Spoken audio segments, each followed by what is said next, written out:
To win the biggest cases in their firm, a rookie lawyer must get the beautiful yet troubled wife of a mob boss on their side. However, falling in love with her puts both his case and their lives in danger. Annie marches towards the justice building, passing by rookie lawyer Alec, who notices her. At court, a nervous Alec is left without his superior. Thankfully, the court is dismissed for lunch, allowing him to report to his boss, Ben, that their witness refused to admit that they wiretapped their client. Unbothered, Ben advises him that to be a great lawyer, he only needs to make people think that he is. He also promises to send him a new witness to help with his case. With this, Alec returns to court and cross-examines the witness, Tierney. Tierney denies having met the wiretapper, Carl, but when Alec hands him a copy of his contract with the man, the witness confirms that they've worked with him. However, he points out that Carl also worked for many other companies. Just then, the wiretapper, Carl, arrives, making Tierney nervous. He then admits that his company hired Carl to investigate, but asserts that he never authorized any wiretapping. Taking a risk, Alec bluffs that Carl's specialty is wiretapping, so the company should have known he'd provide this service. Cornered, Tierney confesses that he knowingly hired Carl for wiretapping, shocking the courtroom. Later on, Annie is approached by the firm's liaison, Harvey. Alec, who's being interviewed by reporters nearby, spots them and greets the woman as he leaves. That afternoon, Alec's mentor, McAllister, congratulates him on his win. He then mentions that they've been hired to defend the U.S. safety warehouse, which lost $2.1 billion worth of oil. This surprises Alec given how huge the case is for his career. At the same time, District Attorney Ray learns about the case from his associate, Sid. Sid explains that an ex-convict named Sal Martini bought $10 million worth of oil, then stored it in the warehouse. Sal then took his receipt from the warehouse, wherein it showed that he owned the oil, and gave it to a bank as his collateral to loan $8 million. Then, the oil at the warehouse went missing. Allegedly, Sal took both the $10 million oil and his $8 million loan, bought more oil with it, and repeated the scam until he acquired $2 billion. However, Sal Martini was a convicted felon who likely wouldn't have gotten the initial $10 million, so they suspect that he was given a loan by the mob boss, Phil Anwat. Interested in capturing the mob boss, Ray tells Sid to speak with Phil directly about this. With this, Sid later meets with Phil at his home, hinting that they suspect him of giving Sal his capital. Phil neither confirms nor denies this. The following day, McAllister and Alec meet with their client, General Rand, who owned the U.S. safety warehouse. Rand insists that they kept everything in the warehouse secure and well documented, so McAllister suggests that the prosecuting team merely filed the lawsuit after rumors started spreading. McAllister promises to win the case, and given Alec's latest win, Rand puts his faith in them. He even gives Alec a sword, welcoming him to the warrior class. After the lawyers leave, however, Alec worries that they got his hopes up. McAllister advises him that a hopeful client is easier to deal with. If they happen to lose, they won't see them again, so it won't matter. Soon, the pre-trial commences, and Alec learns that the prosecuting team's lead counsel is Rosencrantz. Rosencrantz later invites the defense team to speak privately, asking McAllister what he plans to do. The lawyer confirms that they'll go to trial, which disappoints Rosencrantz. He asserts that their client provided an ex-con a receipt that declared that he had the $2 billion worth of oil that didn't exist. On top of that, he reveals that the government hired the same wiretapper, Carl, to check the warehouse security, whose testimony just won Alec his case last week. This suggests that the U.S. safety warehouse might also be implicated in illegal wiretapping. Given this, Alec later tells his mentor that he suspects the manager of the warehouse, Whitman Poole, might have conspired with Sal. If they can prove this, they can defend the general from any liabilities, so he asks him to hire Harvey to round up anyone they can link to Sal. That night, Harvey reports that Carl refused to testify for their case while Sal and his lawyer have disappeared. However, the lawyer's manager turns out to be Annie, though she's a substance user. Still, Alec decides to pursue Annie as a witness. He later visits Annie's apartment, but only meets her roommate, who demands payment in exchange for Annie's location. Alec then heads to the address and finds Annie in an apartment where substance users hide. He assures her that he only wants her testimony about Sal, promising that nothing she says will be held against her. To talk privately, Alec offers to take her home. However, she refuses, so he takes her to his place instead. Almost immediately, the intoxicated woman falls asleep in his bed, so Alec allows her to sober up. In the morning, however, he finds that she's already left. He reports this to McAllister, who decides to let Harvey work with their witness instead. However, Alec insists that he can make Annie talk. McAllister reminds him that this is their biggest case and their only hope is Annie, so if Alec gets too involved, he could doom them. Despite this, Alec meets Annie at her apartment, though he's surprised to find her in a happier mood. He immediately asks if Sal bribed Poole, but she jokes that she needs a lawyer first. Alec assures her that he will only use the information she shares with her consent. Annie is still conflicted about this, more so when her substance supplier arrives. She borrows money from Alec to pay for the product, which she downs immediately. Seeing this, Alec offers to help her recover from her dependency, and the woman accuses him of wanting to fix her since she's easy to take advantage of. Alec defends that he just likes her, and Annie comments that falling for a dependent woman like her proves that Alec is also broken. Sure that he's interested, Annie removes her shirt and takes the man to her bed, though she falls asleep upon hitting the mattress. Later that day, Alec tells McAllister that he's considering representing Annie. However, Harvey has gathered that Annie is not only substance dependent, but also has a case against her for missing 4 months of rent. Alec argues that Annie refuses to make her statement unless they help her, but Harvey adds that the woman is still married to Phil Anwar, the mob boss. This means their case might be connected to the mob. McAllister surmises that Annie could be their key witness to prove that Poole was under the mob's payroll. With that, he agrees to represent Annie in exchange for her testimony. Alec soon tells Annie the news, and so she recounts how she delivered 4 checks from her boss to Poole, with each check amounting to $250,000. Annie has also decided to get clean to reclaim custody of her daughter with Phil. Days later, the lawyers meet with Rand, who worries that Poole has left the country. However, McAllister thinks that Poole's action adds weight to his guilt, alongside Annie's testimony. In contrast, Rand isn't confident in relying on a mob boss's wife who's struggling with dependency. This adds importance to Annie getting cleaned, so Alec checks in on her while she's staying at the hospital. Quickly, the woman initiates intimacy, but he refuses since it might ruin their case. Disappointed, Annie just tells the man to just hold her. Once Annie checks out of the hospital, she finds that her apartment had been ransacked, so Alec offers to let her stay with him. Before going to his place, Annie visits her daughter Sarah at Phil's home. She also asks her husband to discuss sharing custody of Sarah, but when Phil invites her inside the house to talk, Annie looks hesitant. By the time Annie arrives at Alec's house, he finds her bruised. The woman just heads to bed and removes her dress to rest, explaining that Phil found out that she added Alec as her emergency contact at the recovery husband. Because of this, he harmed her to remind her not to talk to him about what she knew. Angered, Alec decides to go after Phil, but Annie argues that he won't be able to stop him with paperwork. She cries since he also has her daughter, and Alec comforts the woman. He reveals that the district attorney has been after Phil for years, and she can give them the evidence they need to put him away. However, Annie knows they'll be risking both their lives if they go after Phil. With this, she gives the lawyer a chance to walk out of her life to save himself, but he refuses. On another day, Phil confronts Alec about his wife. The man warns that he has no reason to harm him yet, more so since Annie seems to behave because of him.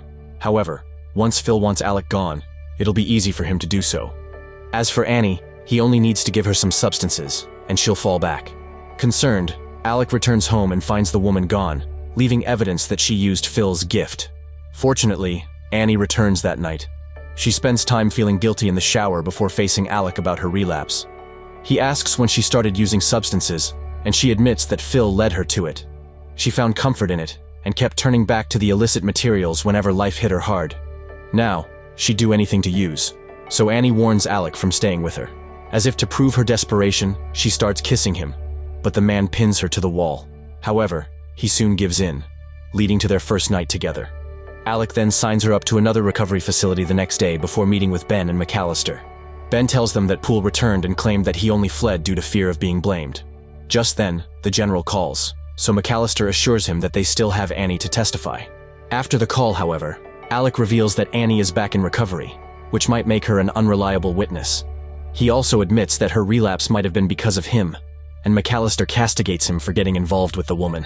His mentor then walks out, so Ben asks the rookie lawyer if he has another witness against Poole. Alec suggests using Carl, the wiretapper, so Ben orders him to get him on their side. With this, Alec and Harvey corners Carl.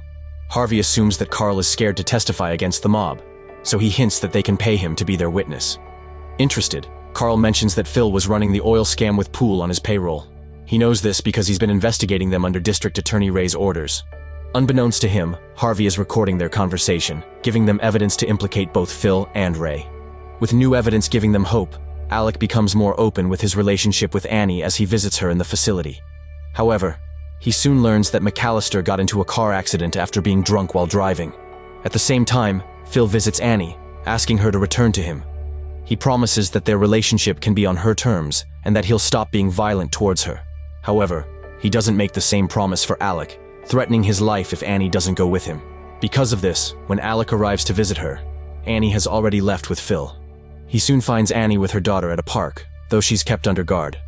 Once the guard gets distracted by a call, Alec goes to her and she quickly warns him to stay away. However, he finds that Annie has new bruises, so he tells her that they have something to put Phil in jail. Still, Annie doubts this, so she takes her daughter and leaves. Worried, Alec goes to Ben for help, but the man knows that they can't keep Phil away from his wife just yet. For now, all he can do is either leave Annie alone or find a way to hide her and her daughter. Ben also asks him to focus on the case, now that McAllister is too injured to face the court. Just then, Annie calls Alec, wondering if he still wants to risk everything for her. He immediately says yes, so he later picks up a heavily injured Annie and takes her and Sarah to his apartment. While the two are asleep, Alec asks for Harvey's help over the phone. Harvey insists that they have to leave now, but Alec worries that Annie is too injured to travel, so he plans to leave with them tomorrow. The man then spends the afternoon with Sarah, quickly forming a connection with her. At night, he watches over a sleeping Annie, carrying a baseball bat just in case. However, he ends up falling asleep, allowing Phil and his accomplice to ambush them. Phil pulls Annie out of bed and asserts that she now has to be out of their daughter's life. He also threatens them from testifying against him before taking Sarah away. In the morning, the couple pack their belongings in the car Harvey sent them. Alec promises Annie that Carl's testimony can still put Phil behind bars while she's in hiding. He also assures her that he'll help her with gaining custody of Sarah afterward. However, Annie thinks they have a better chance if they buy a gun to protect themselves from her husband. The next day, they arrive at a house in Maine, and Alec spends the day with Annie before returning to the city. One day, he approaches Ray to let him know that Carl will be their witness. The district attorney suggests that the man might end up in jail if he goes against the prosecution, but Alec reveals the tape that recorded Carl's confession of having worked for Ray. This allows him to convince Ray to let Carl testify against Phil in exchange for taking credit for finding him as the witness. He calls Annie to give her the update, but she also shares that she's bought a gun, afraid that Phil will find her. Just then, Ben spots him. Suspecting that he's working on something other than their case, he warns him that if he doesn't win, he'll be fired. With this, Alec works overtime to tend to both the U.S. safety warehouse case and the case against Phil. This gets derailed when he learns that Carl has been killed. When he gets to his office, Alec finds Rand waiting for him, asking him to bring Annie back to testify for him. He assures him that she'll be safe since he's already talked to Ray about her protection, but Alec doubts the district attorney's office can protect her, given that Carl just got murdered. Because of this, when Ray asks about Annie, Alec lies that he doesn't know where she is. He also returns to Annie and buys buckets of swordfish skulls. They dip the skulls in luminescent paint and spread them around the house, serving as a signal in case someone tries to approach. Finally, the trial begins with Alec leading the defense team. As his opening statement, he shows the jury how the warehouse usually checked the contents of an oil tank, stressing that Sal couldn't have tricked his clients without Poole conspiring with him. With this, he tells the jury that the U.S. safety warehouse was a victim of fraud through Poole. During lunch break, Alec sees Sarah reported as missing on TV. He figures that this is to lure Annie out, so he immediately calls her, but she's already gone. With Annie missing, Alec is too distracted to sit through court, so he heads out during the session and calls Ray. The attorney admits to having created the fake news report to lure out Annie, who's already heading back to the city. Ray threatens that the lawyer could be charged with obstruction of justice for hiding her, so he orders Alec to convince Annie to cooperate with them against Phil. That night, Annie apologizes for falling for Ray's trick. Ray asked her to testify against both Phil and Poole, so Alec wonders if she has enough information against her husband. She says yes, so Alec agrees to go into witness protection with her. The U.S. safety warehouse case continues the next day, and Poole claims that Carl is to blame for not keeping tabs on the tanks like he was hired to. At Alec's cross-examination, he asks Poole why the U.S. Safety Board and General Rand are being sued instead of him when he was responsible for the warehouse supply. The man answers that it's because he doesn't have money. Following this statement, Alec mentions that Poole is currently employed at an amusement park owned by Phil Anwar's family. This casts doubt on Poole's credibility, so Alec ends his cross-examination. He proceeds to call Annie as a witness, but Rosencrantz tells the judge that he was notified about Annie being a witness only last night. This means he didn't have time to investigate her.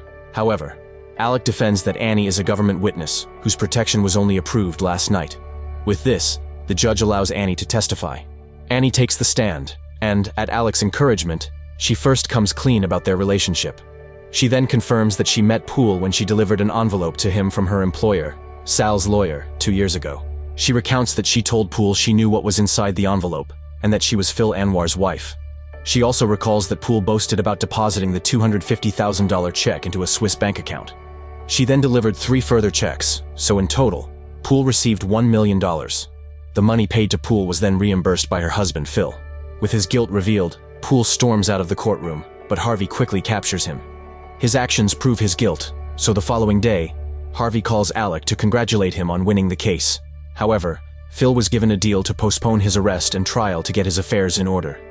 Making matters worse, Annie no longer qualifies for the witness protection program due to her testimony from the warehouse case, scaring Phil's lawyers into making a deal with the district attorney. This has Alec realizing that Ray used them to get Annie's statement to force Phil into paying a large bail, which the attorney will take credit for. With this, Alec decides to hide Annie elsewhere while her husband is still free. Annie refuses to hide without her daughter, so she suggests returning to the house in Maine. Alec argues that Phil knows about that place by now, but Annie actually plans to lure him there so she can finally end him. She asserts that being tortured and kept away from her child isn't worth living for, so if the justice system can't protect her, she'll do it herself. Realizing that she's right, Alec decides to help her. With that, they return to Maine where Harvey also joins them. They also manage to get temporary protection from the FBI, but they only sent one agent, Larry.